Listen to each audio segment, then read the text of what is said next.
सांगली मिरज रोडवरील भारतीय हॉस्पिटल येथील वानलेसवाडी परिसरात बिबट्याचा वावर वन विभागाकडून नागरिकांना दक्षतेच्या सूचना।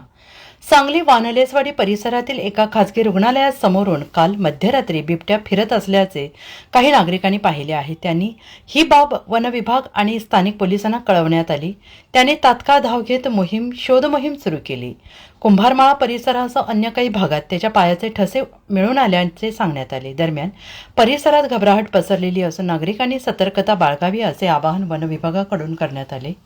भारतीय हॉस्पिटलच्या समोरील भागात काल मध्यरात्री 12च्या सुमारास एक दाम्पत्य दुचाकीवरून घरी निघाले आणि त्यावेळी त्यांना बिबट्या असल्याचे दिसून आले। त्यांनी गाडीचा वेग कमी केला आणि त्यावेळी दक्षिण बाजूला झाडाझुडपात तो पळून गेल्याचं त्यांनी पाहिलं। त्यानंतर वानलेसवाडीतील एका बंद इमारतीच्या परिसरात त्यांना काहींनी पाहिलं होतं।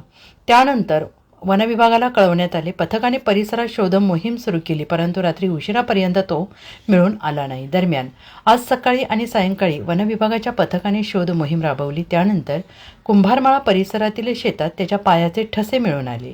तसेच वालचंद्र अभियांत्रिकी महाविद्यालयाच्या पूर्व भागातील जंगलात जाण्याची शक्यता वर्तवण्यात आलेली होती आणि त्यामुळे त्यांनाही सतर्कतेचा इशारा देण्यात आल्याचं महाविद्यालय प्रशासनाने सांगितलं आहे। Bureau report SBN Marathi Sangli.